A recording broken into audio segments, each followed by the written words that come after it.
Welcome to Maker Conversations. I'm your host, Tiff Marchand from NIGHTCARVER Designs, and today on the show, we are interviewing Patsy from Dobbs Design. Now, Patsy is a really funny DIYer who bought a house recently and has been slowly taking it apart and trying to improve her living conditions and make the house really shine. She is doing this all on her own and is really kind of just like learning as she goes. So I love that fearlessness of her. She has some internet and device issues in this episode. So you'll notice it's a lot shorter and we don't really talk about DIY at all. So enjoy the conversation, enjoy our rambles, and a huge thank you to Whitney from the Toasty Flannel for coming on and being the co-host for the episode. I love her. She's awesome. And if you want to get to know her, check out her episode on Behind the Maker podcast.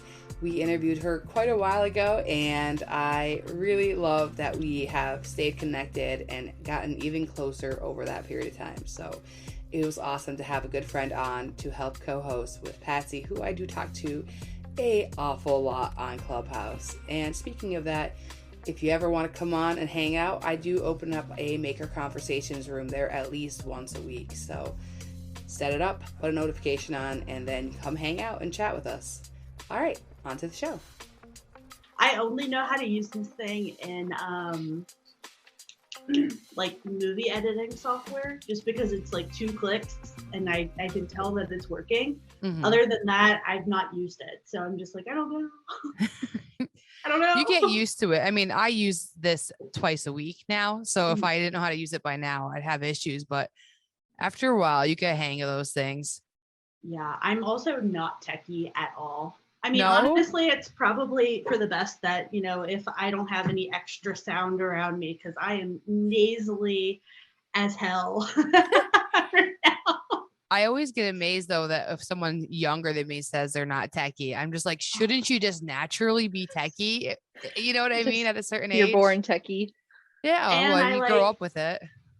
I worked in Best Buy for 2 years. So, like, one would think that I know how to use technology in any way. I worked at Best Buy, too, for like 9 years. Holy cow. I was going to say, I know, Whitney, that was going to relate right to you. Yeah. Did you escape? Are you out of it? Oh, yeah. I've been out, thankfully. The retail world is certainly not for me, not in that capacity, at least. It's not for anybody, really, is it? Like, everybody just gets treated like garbage there. Oh, the stories I could tell. I think my favorite story ever is that, you know, I was making my rounds and I was such a good salesperson. I was making my rounds and you know, I walked up to this lady, I go, oh, like, do you need help with anything? And she's like, no, I'm fine. And so I go over to this man and I'm like, do you need help with anything? And then I realized they were like together. And I was like, oh, you're together. Like, she already said she's good. Never mind. This lady thought that I was trying to steal her man, y'all. I was like, excuse me? And she had a whole freak out. I would say like 4 of my coworkers were like, what did you say to this woman? Like, were you hitting on her husband? And I was like, absolutely the fuck not. Like, no. And so I have one guy, my favorite one. I have one guy ask if I wanted to be in his commercial for a product that he made, which was like some kind of special like rain shower head. And he's like, picture this. He's like going scene by scene through this commercial starring me. And I'm like, I'm going to stop you right there. I'm not doing that. I'm not going to go to your house and take off my clothes for a shower video for you. Yeah, he's like, you wouldn't be naked. It would just be, you know, chin up. You got cute dimples. And I'm like, still no. Still no. Whitney, you do have cute dimples, though. Hey, girl. Thank you. Yeah, I do like my dimples, but they're not going to be in anybody's shower commercials. Could you imagine if she would have said yes, we would have been having a very different conversation right now. Thank you guys for joining me. I appreciate it. It's going to be fun. Yeah. Patsy, you're hilarious. And Whitney, you're also hilarious. So I thought it would be a really good coupling of people to hang out. And now we know there's a whole Best Buy situation that happened here too. So Exactly. Well, I think what's so great is that, like, you know, whenever I was like, hey, I have a microphone if you're looking for somebody, you were like, okay, so who do you want to interview with? And I was like, I've got no clue. And you're like, do you know the Toasty Flannel? And I was like, I adore her. Like, yes, let's go. I was like, I've never spoken a single word to her, but I absolutely love her. Like, let's go. And then apparently you had the same conversation with Whitney. And so like, it's perfect. So like, let's make the connection. Let's do this. I've been having a lot of luck with pairings. Like, it's interesting. I paired us two people together that I had no idea were actually working on a project together already. Nice. So like, they were already like constantly talking to each other. So I was just like, I was sitting here like, oh, okay. I'm on your guys' show now and I'm all right with that. Yeah. Perfect. Yeah. Well, funny enough, I have Whitney's envelope for the sticker swap right next to me, and I don't know her last name, so it's addressed to Whitney Woodworker, which is how it will arrive. Because that's obviously the only logical last name that one can put on a sticker swap. Of course. I love getting something like ridiculous like that, though. Yeah. And I love it. Whitney Woodworker sounds good together, actually. It does. If you ever rebranded, there you go. Exactly. It's not like I'm going to put like Whitney Toasty or Toasty Whitney. Even that one's Toasty Whitney. Yeah. I realize I don't really have my last name out there on any of the social medias. That's totally fine. And then on my Facebook, I use my middle name. So if I accidentally do anything on my Facebook, people, like, I do Disney pin trading on my Facebook. So anytime I get like pin trading mail, it's my Whitney Elaine for my middle name. And I'm like, oops, I probably should have told them. I'm like, I made it anyways. It doesn't really matter, but it's funny when that shows up that way. I like Whitney Woodworker better. So from here on out, I know you just got engaged, but whenever you go to change your name, just Whitney Woodworker. Slip that in instead. I mean, you already have a lot of paperwork in your future, so why not just go for it when you go for it? Yeah. Well. Whitney Woodworker from the Toasty Mikey. Yeah, Mikey can change his last name too. We'll just both be the Woodworkers. You can make a sign. It'll be great. So great. Speaking of which, first of all, congratulations. And second of all, I'm off Instagram for 2 days and this bitch goes and gets engaged. I'm sitting there stalking these pin trading stories like it's my day job. And then I'm off for 2 days and she's like, oh, by the way, I got engaged. I'm like, what did I miss? I had a feeling, man. When she told me they were going on that trip, I was like, she gonna get a ring.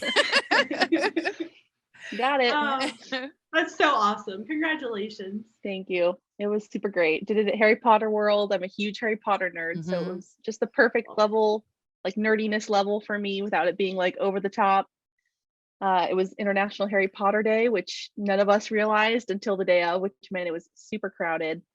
And he even used like a golden snitch as like the ring box. And he had this like whole like elaborate thing planned. It was super adorable. So it was a good trip. Congratulations. That's so awesome. Thank you. I know. That's like a nice. The pin trading was great. Dude, pin trading's mom. When I met my husband, I made fun of him so bad for that. And I feel bad because he sold them all. And now he's like, now I have no pins. No. It's probably like they get like worth a lot of money too after a while. Oh, believe me, I'm cursed for the amount of things he sold. I'm like, I never made you sell them, sir. You just did it when you moved in the house. Like, I don't know what to tell you. Oh my gosh. I've got like almost 100 pins now. It's absurd. Like I have to make a whole board for them so they could like actually be displayed. Because I found these little hexagon cork mats. And so I need to like get my laser to make something out of wood to like honeycomb them all together. What you're creating right there is a new product line, just so you know. I know. I was thinking that. Go for it. Why not dive in? Post it on all the pin trading Facebook groups. Go wild. Yeah. It'd be great. Very cool. I'm always looking for new product lines when I talk to people. I'm like, how can we market that and package that up for you? Yeah. You have to be though, because those original ideas like that are what get people hooked, because there's many people who have those kind of passions that would appreciate it. So I'm just saying, Absolutely. you guys are onto something. Especially if you don't want to like just make, I've been listening to all of the past maker conversations in the past 2 days to prepare myself for this moment. Yes. Every episode is different. Have you noticed? It's vastly different. This one will not be anything like the other. No. And so, you know, I was just listening to the latest one that was released for the public because I am a broke bitch and cannot afford Patreons for all of my friends. I apologize.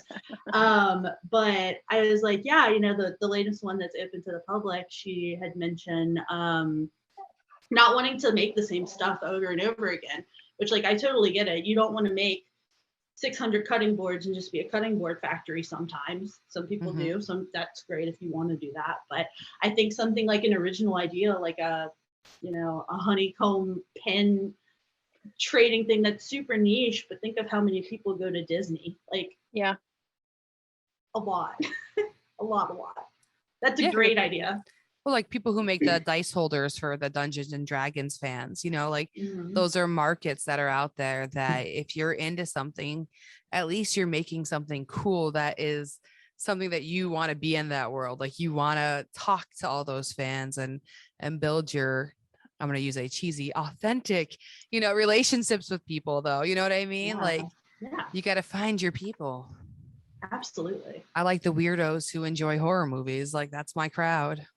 Come on over, weirdos. You know, I simply cannot relate to that one.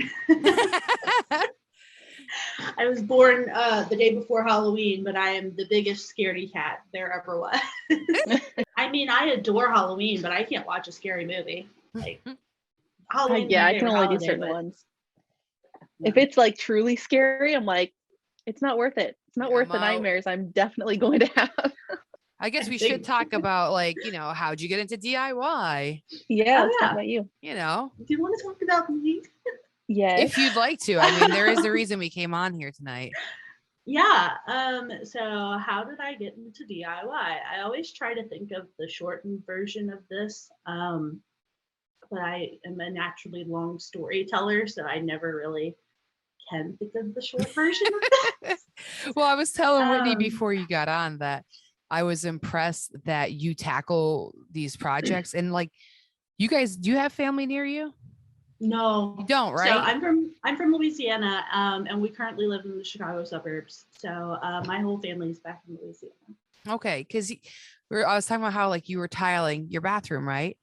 Yeah. And that's an intimidating thing to do alone if you don't have someone to guide you. Like I was telling Whitney, I have my father with me on any project that's something like that. Like he would be there instructing me like, okay, like make that thicker or do this. Now this is how I like to do it. Like, so I get coaching. So I was impressed that you dive in with not having that support. I think that's awesome. I mean, it's kind of one of those things that like the cliche things that you hear all of us DIYers is like, just do it, you know, like you start to sound like a Nike ad after a while, but really, if you start to think about it for too long, you're going to stop yourself from tackling it. So this bathroom was the biggest project that I took on. And then I guess this does kind of lead into how I got into DIY too. But whenever we bought our house in 2020, I looked at everything and I was like, there's so much potential. And my poor husband, Jared, he's like, I don't want another house with potential. We are buying something. We are buying a potentialless house. And I was like, this house has so much potential. And, you know, as we were looking, I'm like, everywhere I looked, I was like, I could see this as this. I could see this as this. And, you know, all of these things. And so whenever we bought our house, the first thing that I tackled was our bathroom. And I was like, our bedroom, I apologize. And I was like, I have no idea what I'm doing. And, you know, YouTube University just, and then I saw Rachel Metz and I learned a lot from her.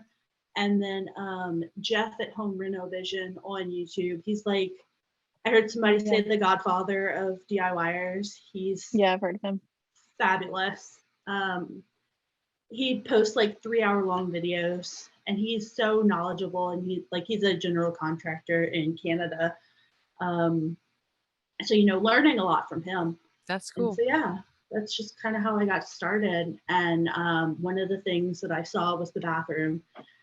And whilst grandma chic is the look for some people, it is not the look that I prefer. And it was this beige tile just everywhere, literally floor to ceiling beige tile. And I was like, I can't do this. And for a while, we were waiting for my husband to find out if we would be moving to Pennsylvania for his job. Right. And I remember that. I was like, if we move, obviously I'm not going to demo this bathroom. But if we don't move, it's on. And then I got the green light that we were not moving. And I was like, let's rip out this tile. And it was funny because foolishly, I've said before, and I still stick to what I was trying to do. We have a 1.5 bathroom house. So that is our only shower. Gotcha. And I was like, I have to do this in like 2 weekends, basically. I was like, we can't go a really long time without a shower. Newsflash, it took me 5 months to finish this bathroom. But I started demoing, and I realized almost immediately that like there was just no fucking way, like I started in the shower because I was like, I'm going to tackle the shower first. It makes sense to do that, and then work my way out. And just once I realized that I was going to have to rip out all the plumbing, which again, Right. I had never done before at all, that's when I was like, this is going to take me so much longer. And by that point, I was too far. You can't rip out 2/3 of the shower and just say, oh, well, this is good enough whenever you get to the water. So I had to learn plumbing. I mean, I learned how to solder. I learned how to convert from copper to PEX. I went through 5 different shower systems. The shower system that's in there currently is a mixture of 3 different ones, just because it was a nightmare. It was so discouraging. Well, you had to hire a plumber too to come help, right? Not for the shower. No, I did the shower myself. Oh, okay. I did it. I was determined. I mean, shit. It is. By the time you buy 4 of them, you're like, all right, I'm either doing this or I'm burning the place down. And for legal reasons, that is a joke. But I got it, I did call a plumber for 2 things. So I wound up flooding the basement. But it was not because of my plumbing. It was because of the actual like faucet from the spout, like the spout. So in the first shower system that I bought, which by the way, don't ever buy a shower system from Wayfair. Just a PSA to everyone listening. Don't buy a shower from Wayfair.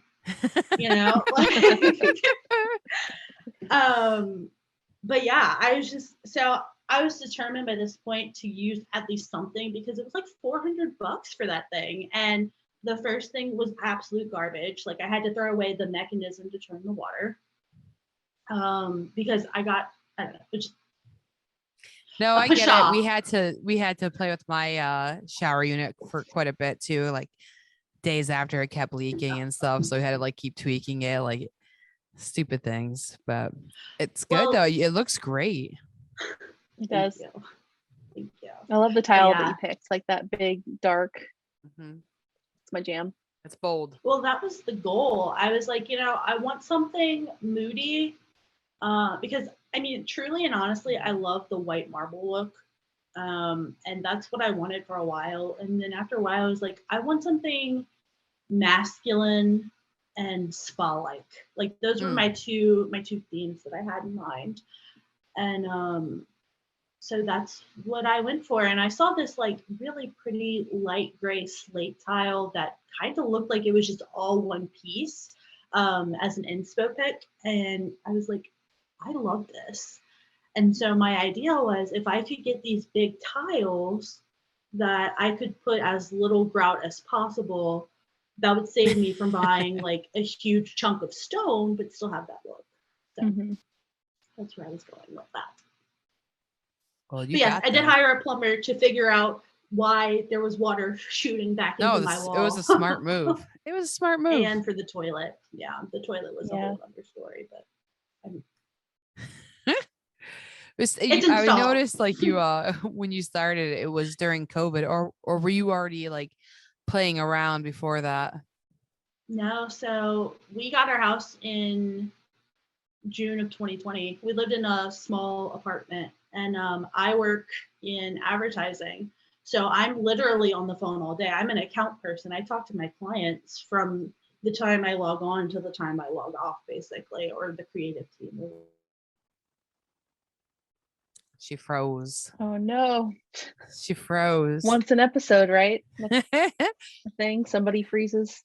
It does happen a lot. Yeah. I don't know what the deal is with this computer. I need to chunk it because like, I don't know, the battery doesn't stay, and then it's plugged in and it just turned off on me. So. Oh, is that what happened? Okay, that's turned back on really quick. Yeah. I know. I messaged you, Tiff. I was like, it turned off and it's rebooting. We're just sitting here. I don't even get nervous about it. I don't even. Whitney, as Whitney said, like right when you froze, it happens every episode, right? I'm like, yeah, just about. You learn to kind of just wait, ridiculous, just hang out. I only had one person like actually like disappear from their interview. That's it. Oh no, their phone died. Oh, like completely died. Oh no. So then they couldn't contact me for like 20 minutes before they got it like back up. And I was like, well, we'll record that again another day. I don't remember who it was. But they had gotten enough recorded. It was like 10 minutes till 9 or something. So it wasn't bad. But wow. It happens. Yeah. It happens. So I was talking about how we got our house.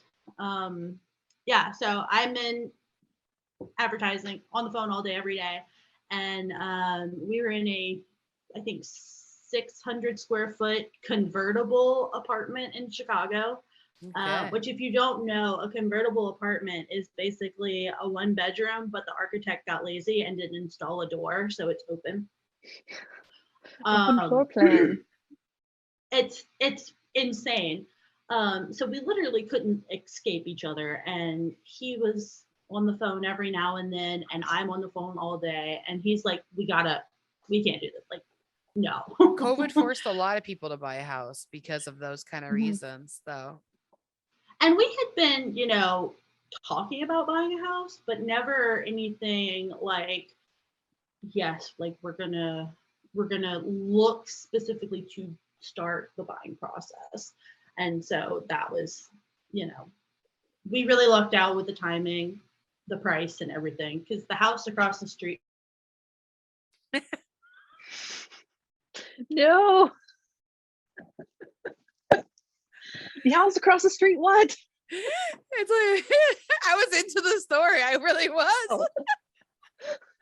Fucking cliffhangers. And now a commercial break.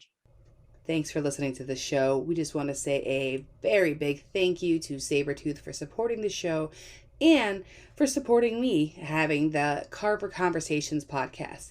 If you're enjoying the podcast that you're hearing here, check those out. You don't have to be a carver to enjoy them. It is really just this show carried on a little bit more professionally. And when I say a little, I mean a lot more professionally, but I'm still me. So head on over and check out Carver Conversations, a Sabretooth podcast, and you can use the code NIGHTCARVER10 to save 10% on all Sabretooth orders. Make sure that's in all caps. All right, back to the show. So Patsy, you were telling us about your neighbors. Oh God. Yeah. In their house. So we got in the market at a good time is what I was trying to say. So This year, the house across the street from us sold for, so identical house. I think ours is a little bit bigger. And somebody bought it because the old lady who lived there unfortunately passed away. Yep. And somebody bought it and flipped it, and they sold it for over $300,000. I'm gonna say it was like $360,000, which is almost $100,000 more than what we paid for our house. So like we got in a really good time because we were still feeling the pressure of people wanting to buy houses, but we weren't feeling the inflation side of. Right. You got in at the good time. Yeah. Before like it became, right yeah. time. Yeah. Now Yeah, it's you got in before I had to buy my house. I don't even want to tell you how much we spent. It's disgusting.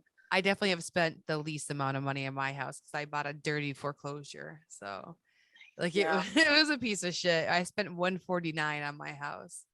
Yeah. Oh, that's amazing. Acre of land out to a pond. But like, just imagine how bad the house had to be for them charging $149. That's why I said I remodeled it 3 times because I keep doing like one level, then the next level, and then the next level. And then it's time to go back to the first level. Yeah. Right. I feel like you've shared pictures of it before, though. Maybe whenever you did your bathroom or something. Maybe I should share some photos. Yeah. Now that I'm going full time, like content creator, maker, whatever, I'm definitely going to be slowly working on my house. Like today, I took a 15-minute break from work, and what am I doing? I'm in the bathroom scraping my husband's window, like paint I got on there like 4 years ago. I'm like, I need to get this done. I'm like, everything's just going to get done because I don't care about work anymore. So I'm just like thinking about the things I could do in 15 minutes or something. Like, what can I get done really fast? You know? Yeah. So. I mean, even like the door in the background. So I had to shift from one angle to the other, and like the door in the background, you can see that I didn't finish painting the trim. So like white, tan. Oh yeah. Oh, you know, it's hidden. It's I didn't even notice until you said that. Yeah. But that is raw wood. So I don't know if you follow Haven. I don't know if Whitney does at all. But the other day I shared a video and it was like, why do I do it to myself? And it's like about, DIYers never fully finishing the projects. And it was like the lady pointing out all the little things that she left unfinished. And I, when I ran to the bathroom, I look at the floor and I'm like, I really need to get a piece of molding and just put it on the wall. Like, why haven't I done that yet? Like, just one piece is missing and I haven't cut it and put it there. And it's been like 5 years. Like, get on it. What was it? Once it looks good enough, it's good enough. You move on. Exactly. You're excited about the next thing. Yeah. Or you have to get back to life. You're like, I just need this to be done. Yeah. Well, that's exactly it. Like, I shared a reel the other day. It was like Schitt's Creek audio, and that was like, the world is falling apart around us, but I'm dying inside. And then the last part of it was like, God, I'd kill for a good coma right now. And then I captioned it like, whenever you have to finish the last 5% of that project. Yes. Okay. Yeah. I remember this reel. Yes. Yes. And it's still not done. Like, no, I have so many things. I've got in the bathroom that I redid. I actually got a photo today and it was like 1 year ago, you redid this bathroom. And I'm like, I still haven't posted the finished video. I still have some spots where I just need a stain, just a tiny little bit. And all it really needs is wall decor. And I haven't decorated it. Like that's all it needs to finish it. Cause it's still just blank walls. Right. See, I have a little more than that to do. Like I have like some finishing work to do, but I just don't want to. Like it's beautiful the way it is. I just gotta finish it. Yeah. Eventually. I have other things I want to work on. I have so many projects. The list literally never ends. As soon as I'm like about to start something, I walk into a different room and I'm like, ooh, but what if I redid the entire laundry room? And then I go down this rabbit hole of just researching how to, make a butcher block folding table and all sorts of shit. And I haven't even started on like a single real project here. I was gonna say, because when you moved in, you just like moved right in, because I know that's not your wallpaper choice there, unless you love that nice runner across with the floral. Like, it's so bad. And we still got pink carpet in the whole house. Gosh, it's awful. It's so bad. There's a lot of things to do here, but I mean, we love like the house, the structure, we love the neighborhood. It just needs to be updated. Like every single part of it needs to be updated. And our backyard, we've been actually focusing a lot more on the yard because it's been like nice outside. Yeah, you want to spend We're your time pulling outside. up. Yeah, we have like basically our entire yard is like all pavers for no reason. There's nothing out there. It's like a whole basketball court full of pavers. And so we're ripping up. Oh, you're crazy. Just save yourself. Well, we have 2 dogs, so we're ripping up like half of them so we can have more grass for the dogs, because the rest of the grass is just like a little bit of sloped lawn on like the side of the house. Right, they can't enjoy it. I got you. So, and we're leaving some so we can still have like an entertainment area and a little s'mores pit. I only say that is because I bought an acre of land that keeps growing in. My view is always trying to get overgrown. I have to fight it. Like, we were talking about the other day. Like, you finally bought a long enough like hedge trimmer to keep getting it. I was out there playing with it the other day. Works good. Yeah. Works good. Yeah. I think that like for projects, my thing is like, I always want to shift back to woodworking. Like whenever I'm DIYing, I'm ready to move on to woodworking. And then whenever I'm woodworking, I'm ready to move on to a DIY project. And I think that that's something that's interesting about like my hybrid type brain. So like going from DIYer to woodworker, DIYer to maker, it's just like, I always want to do something else. So our friend that's here, that flew in from DC today, I saw you had a visitor today. Yeah. Yes, I haven't seen him yet. Him and Jared have been out and about. That's good. They get their time, bro time. They went to see a movie without me. I was like, I wanted to see that. The nerd. Maverick, right? Yes, that's exactly it. Brutal. I've been waiting to see that too. I'll make him take me like next weekend. It'll be fine. But yeah, so the friend that's in town today, he takes these stunning pictures of mushrooms while he's like out in nature. And on mushrooms. No. Nature mushrooms, Tiff. Natural brown mushrooms. But he takes these stunning pictures, and I have this idea of like, I want to get into wood carving. Like that's something that I've been wanting to dabble in. And I want to do like to take these pictures. Say that again? I said, I'm all about it. Let's go. Yeah. But what I want to do is like take some of these pictures, and I have a bunch of pallet wood right now, and I want to like glue up the pallet wood and carve it into like one of these 3D mushrooms based off of the photos. That sounds awesome. Yeah. And I need to ask him if I can get permission to like steal his photography basically to carve it out. But that's just something that I've been thinking about, and I've been stalking these mushroom photos for weeks, thinking about how cool it would be to carve these. That would be a fun one to do. There's actually a like a wood carving group class thing here where I moved in Bremerton, and I was like looking at festivals. Yeah, and I'm like, that's super random, and I think it's even free just to go do like their like weekly class or bi-weekly class or something like that. Or is it power carving? Yeah, no, it's chisels. It's at like the library or something. Yeah. No, chisels are cool. There's some they can do just as much as anything else can. Oh yeah.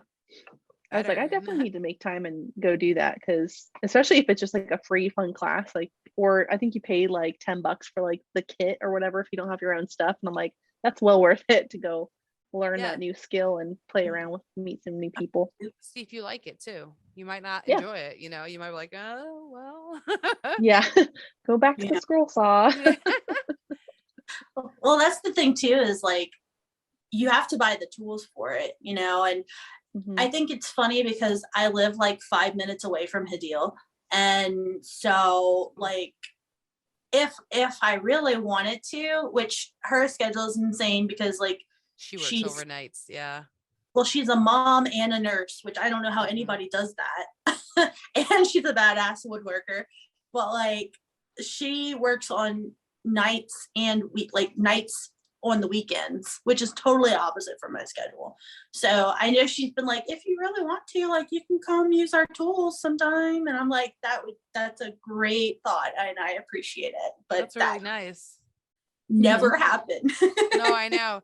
It's tough. It's tough. And it sucks. Like, you're that close too. And it's like, we can't make it work because, like, I always want to go visit makers that are like 2 hours away. And it's just like, if I get in my car now and the time I get there, I'm going to be there for like 2 hours. Then I got to leave, Yep. you know, like, Yeah, it's tough with, they always say we overschedule ourselves as Americans. And I'm sure we definitely do. It's hard to make the time for things, especially when we're cramming in this into this too, you know? Absolutely. So like Luke, for instance, Luke from Luke in the Garage, I live, I want to say like 30 minutes away from him if I get on the metro. And so he actually lives in a part of Chicago suburbs that we were looking at moving. It's funny because I saw a house next to his that looked like a house that we were getting ready to look at to buy. So I was like, what if we were almost real neighbors, like next door neighbors? So wild. But he had asked me on Clubhouse one day, he's like, hey, how does one get on the maker's menu? And I was like, oh, just ask, you know, it'd be really cool. And we were gonna do a meetup collaboration. It just never happened with schedules because he's got a podcast and he does all his stuff and he's a full-time employee, woodworker, dad, husband, you know, the thing. So it just never worked out, but hopefully whenever Maker's Menu picks back up again, like I was gonna say, I know we only have 5 more minutes, but like, do you want to talk about Maker's Menu a little bit that you've been doing? Because sure, definitely plug it and talk about what it is so people know when it comes back. Yeah, so Maker's Menu is currently paused for the summertime. But last year on Clubhouse, a couple of makers were asking about boxed gumbo, and as a Louisiana person who is Cajun, I was like, no, that's offensive. And so I was like, I have a gumbo recipe, like I can just send it to you guys, whatever, make it and whatever.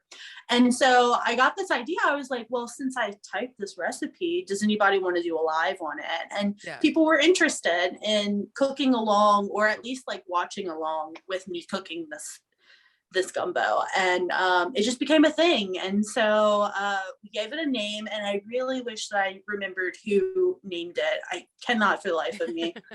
Somebody from Clubhouse, and it was a man, and I think it might have been a Dave, maybe. Oh geez, one Dave of the Bauer. Daves.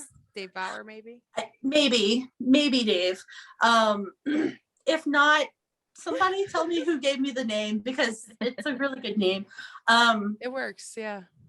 But yeah, so now every month, except for the summer months, I invite a maker friend to join me on an Instagram live, and we make whatever recipe they present to me, and we cook it live. And some people join, some cook with us, some don't, and they just chill, and it's great. It's pretty hilarious too. It's a lot of fun. There's a lot of fumbling going on in the kitchen when these things happen. I've tuned in or watched later because she'll save them on her page too. And yeah. I've officially banned doughs. I'm done with doughs. I can't deal with doughs. Like JR made empanadas. Yeah. I made an empanada mess. Like I'm good. I'm done with doughs. Doughs are tough. I don't normally attempt anything that needs to rise. It's tough when you're trying to do that and like actually be live on Instagram talking about it too. Like that's a whole nother level. Yeah. You know, if you're chilling and making a dough, it's different. Yeah. And the thing is too, like you want to, it's multifaceted. So like the person whose, you know, recipe it is has to keep in mind, like, people are also cooking that aren't on the live. So like they need to give instruction. Yeah. Mm-hmm. But you don't think about that. Plus we're chit-chatting and like having fun because we're friends. Yeah. And I'm over here trying to keep up, and I can't because I don't cook except for all the makers. So it's like an hour comedy show. It's a lot. I need Yeah. to get on that when you start it up again. Yes. think it'd be So good time. September, it'll be back, and I'll make a list. I'll do a poll on Instagram to see if anybody's interested. But yeah, Whitney, I'll write Whitney Woodworker, and maybe in September we can circle back. Sounds good. Be funny. Well, thank you guys for joining. It was nice hanging out. Sorry you had technical issues, but I'm it so happens. sorry. No, it happens. It's not a problem. Throwing this great laptop away. You'll be All right, fine. thank you, Tiff. Have a great night, guys. Bye. Thanks. Bye. All right, I hope you enjoyed getting to know Patsy and hanging out with Whitney. It was a really fun time, even though we had those breaks in conversation. I think we got a, pretty damn good podcast out there. So if you're enjoying the show, don't forget to subscribe, and thank you. I appreciate you. If you want to join Patreon to support a little bit more, head on over to patreon.com/makerconversations and go ahead and sign up. Otherwise, I look forward to seeing you next week. Thanks, and have a great day.